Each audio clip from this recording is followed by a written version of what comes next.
ಮಾಜಿ ಪ್ರಧಾನಿಗಳು ಮನಮೋಹನ್ ಸಿಂಗ್ ಅವರು ನಿನ್ನೆ ಈ ಹೇಳೋದು ಈಗಾಗಲೇ ನಮ್ಮ ಪಕ್ಷದ ನಾಯಕರು ಸಿ ಟಿ ರವಿ ಅವರು ಭಾಳ ಸಂಪೂರ್ಣವಾಗಿ ದೇಶದ ಬಗ್ಗೆ ಅವರು ಕೊಟ್ಟಂಥ ಕೊಡುಗೆ ಬಗ್ಗೆ ಎಲ್ಲ ಮಾತನಾಡಿದ್ದಾರೆ. ಮನಮೋಹನ್ ಸಿಂಗ್ ಅವ್ರ ಬಗ್ಗೆ ಇವತ್ತು ಇಡೀ ದೇಶನೆಲ್ಲ ಇಡೀ ಪ್ರಪಂಚನೇ ಮಾತನಾಡಬೇಕು. ಅಮೇರಿಕಾಗೆ ತುಂಬ ಕಷ್ಟದ ದಿನಗಳು ಬಂದಾಗ ಮನಮೋಹನ್ ಸಿಂಗ್ ಅವರ ಸಲಹೆ ಕೇಳಬೇಕು ಅನ್ನೋವಂಥ ತೀರ್ಮಾನ ಮಾಡಿದಂಥ ದೇಶ ಒಂದು ಅಮೇರಿಕ. ಅಂಥ ಒಂದು ವ್ಯಕ್ತಿ ನಮ್ಮ ದೇಶದ ಪ್ರಧಾನಿಯಾಗಿದ್ದು 10 ವರ್ಷ ಆಡಳಿತ ಮಾಡಿದ್ದು ಯಾರೂ ಮರೆಯೋದಕ್ಕಾಗಲ್ಲ. ಮನಮೋಹನ್ ಸಿಂಗ್ ಅವರು ಇವತ್ತು ನಮ್ಮನ್ನು ಅಗಲಿದ್ದಾರೆ. ಅವರ ಆತ್ಮಕ್ಕೆ ಶಾಂತಿ ಸಿಗಲಿ. ಅಂಥವರು ದೇಶದ ಒಂದು ಆರ್ಥಿಕ ವ್ಯವಸ್ಥೆಯನ್ನು ಸರಿತೂಗಿಸ್ಕೊಂಡು ಹೋಗೋಂಥ ವ್ಯಕ್ತಿ ಮತ್ತೆ ಹುಟ್ಟು ಬರಲಿ ಅಂತ ನಾವೆಲ್ಲರೂ ಬಯಸ್ಬೇಕು. ಇವಾಗಷ್ಟೇ ನಿಮ್ಮ ಜೊತೆ ಸಿ ಟಿ ರವಿ ಅವರು ಬಂದು ಭೇಟಿಯಾಗೋದ್ರು, ಏನೇನು ಚರ್ಚೆ ಆಯಿತು ಸರ್? ಸಿ ಟಿ ರವಿ ಅವರು ನನ್ನ ಮೇಲೆ ಹಲ್ಲೆ ಮಾಡಿದ ಕೂಡಲೇ ದೂರವಾಣಿ ಕರೆ ಮಾಡಿದ್ರು. ಪ್ರಜಾಪ್ರಭುತ್ವ ವ್ಯವಸ್ಥೆಯಲ್ಲಿ ದೌರ್ಜನ್ಯ, ದಬ್ಬಾಳಿಕೆ, ಗೂಂಡಾಗಿರಿ ತುಂಬ ದಿನ ಉಳಿಯಲ್ಲ. ನಿಮ್ಮ ಜೊತೆಗೆ ನಾವಿದ್ದೀವಿ. ಈಗಾಗಲೇ ದೆಹಲಿ ಮಟ್ಟದಲ್ಲೂ ಸಹ ಎಲ್ಲರ ಗಮನಕ್ಕೂ ತಂದಿದ್ದೀನಿ. ನಡೀತಾ ಇರೋಂಥ ಇಲ್ಲಿನ ಎಲ್ಲ ವಿಷಯಗಳನ್ನೂ ಸಹ ದೆಹಲಿಗೆ ತಲುಪಿಸ್ತಾ ಇದ್ದೀನಿ, ಮಾತನಾಡ್ತಾ ಇದ್ದೀನಿ. ನಿಮ್ಮ ಜೊತೆ ಪಕ್ಷ ಇದೆ, ನಾವೆಲ್ಲರೂ ಇದ್ದೀವಿ. ಧೈರ್ಯದಿಂದ ನೀವಿರಿ, ಹೆದರೋಂಥದ್ದೇನೂ ಇಲ್ಲ. ಒಬ್ಬ ಶಾಸಕನ ಹಕ್ಕನ್ನು ಕಸ್ಕೊಳ್ಳೋದಕ್ಕೆ ಹೋಗ್ತಾ ಇದ್ದಾರೆ. ಒಬ್ಬ ಶಾಸಕನ ಕ್ಷೇತ್ರದಲ್ಲಿ ಬರಬಾರ್ದು ಅನ್ನೋಂಥ ಒಂದು ಸಂಚು ಮಾಡ್ತಾ ಇದ್ದಾರೆ.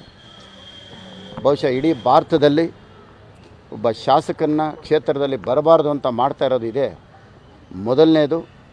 ಯಾರೂ ಈ ಥರ ಮಾಡಿಲ್ಲ. ಪ್ರಕರಣಗಳು ದಾಖಲಾಗುತ್ತೆ, ಕೋರ್ಟಲ್ಲಿರುತ್ತೆ. ಕೋರ್ಟ್ ತೀರ್ಮಾನಕ್ಕೆ ನಾವೆಲ್ಲರೂ ಬದ್ಧರಾಗಿರಬೇಕಾಗತ್ತೆ. ಅದಕ್ಕೆ ಉದಾಹರಣೆ ಡಿ ಕೆ ಶಿವಕುಮಾರ್ ಅವರು ಸಹ ಅವ್ರ ಮೇಲೂ ಪ್ರಕರಣಗಳು ದಾಖಲಾಗಿ ಅವರು ಸಹ ತಿಹಾರ್ ಜೈಲಲ್ಲಿದ್ದು ಬೇಲ್ ಮೇಲೆ ಬಂದು ಅವರು ಕೇಸ್ಗಳು ನಡೆಸ್ತಾ ಇದ್ದಾರೆ. ಅವರು ಕ್ಷೇತ್ರಕ್ಕೆ ಹೋಗ್ತಾ ಇದ್ದಾರೆ. ಅವ್ರ ಕ್ಷೇತ್ರಕ್ಕೆ ಅವ್ರು ಹೋಗೋದಕ್ಕೆ ಅನುಮತಿ ಸಿಗತ್ತೆ. ನನ್ನ ಮೇಲೆ ಹಾಕಿರೋ ಪ್ರಕರಣ ಕೋರ್ಟಲ್ಲಿದೆ. ಸತ್ಯ ಹೊರಗಡೆ ಬರಲಿ. FSL ರಿಪೋರ್ಟ್ ಅಂತಾರೆ. FSL ರಿಪೋರ್ಟು ಕೋರ್ಟಲ್ಲಿ ಮುಂದಿನ ದಿನಗಳಲ್ಲಿ ಅದನ್ನು ವಾದ ವಿವಾದಗಳು ನಡೆಯುತ್ತೆ. ಕೋರ್ಟು ನಾನು ತಪ್ಪಿತಸ್ಥ ಅಂತ ತೀರ್ಪು ಕೊಟ್ಟಿದ್ದ ದಿವಸ ಅದಕ್ಕೆ ನಾವೆಲ್ಲರೂ ಅದಕ್ಕೆ ಒಪ್ಕೊಳ್ಳೇಬೇಕು. ಕಾನೂನಿಗಿಂತ ದೊಡ್ಡವರು ಯಾರೂ ಇಲ್ಲ, ನಾವೆಲ್ಲರೂ ಚಿಕ್ಕವರೇ. ಆದರೆ ಸಮಾಜ ಒಬ್ಬ ಸೇವಕನಾಗಿ ಕ್ಷೇತ್ರದ ಸಂವಿಧಾನದಲ್ಲಿ ಕೊಟ್ಟಿರ್ತಕ್ಕಂಥ ಹಕ್ಕು, ಒಬ್ಬ ಶಾಸಕನ ಹಕ್ಕು ಕಸ್ಕೊಳ್ತಾ ಇದ್ದಾರೆ. ಅದು ಭಾಳ ದೊಡ್ಡ ತಪ್ಪು ಮಾಡ್ತಾ ಇದ್ದಾರೆ. ನನ್ನ ಮೇಲೆ ಹಲ್ಲೆ ಮಾಡೋದು, ನನ್ನನ್ನು ಎದುರಿಸೋದು, ಕ್ಷೇತ್ರದಲ್ಲಿ ಬರದೇ ಮಾಡೋದು, ನನ್ನ ಬಗ್ಗೆ ಕೆಟ್ಟ ಪ್ರಚಾರ ಮಾಡೋದು, ಇವೆಲ್ಲ ಮಾಡ್ತಾಯಿದ್ದಾರೆ. ನಾನು ವಿರೋಧ ಪಕ್ಷದವರಿಗೆ ಮತ್ತು ಇಲ್ಲಿನ ಶಾಸಕರಾಗಲೇಬೇಕು ಅಂತ ಆಕಾಂಕ್ಷಿಯಾಗಿರ್ತಕ್ಕಂತಹ ಒಂದು ಹೆಣ್ಣು ಮಗಳು ಕುಸುಮಾಗೊಂದು ಕಿವಿ ಮಾತು ಹೇಳ್ತೀನಿ. ಈ ರೀತಿ ಇದಕ್ಕೆಲ್ಲ ಪ್ರಚೋದನೆ ಕೊಡಬೇಡಿ. ನೀವು ವಿದ್ಯಾವಂತರು ಅಂತ ಹೇಳ್ಕೊಂಡಿದ್ದೀರಿ, ಬುದ್ಧಿವಂತರು ಅಂತ ಹೇಳ್ಕೊಂಡಿದ್ದೀರಿ. ನಿಮ್ಮ ಬುದ್ಧಿವಂತಿಕೆಗೆ, ನಿಮ್ಮ ವಿದ್ಯಾವಂತರಾಗಿರೋದಕ್ಕೆ ಇಷ್ಟು ಕೆಳಮಟ್ಟದ ರಾಜಕೀಯ ಮಾಡೋಕ್ಕೆ ಹೋಗಬೇಡಿ, ಒಳ್ಳೆಯದಲ್ಲ. ನೀವು ಕ್ಷೇತ್ರದಲ್ಲಿ ಒಬ್ಬ ಶಾಸಕನ, ಇವತ್ತು ಸಚಿವರು ನಿಮ್ಮ ಕೈಯಲ್ಲಿದ್ದಾರೆ, ಮಾಜಿ ಸಂಸದರು ನಿಮ್ಮ ಕೈಯಲ್ಲಿದ್ದಾರೆ.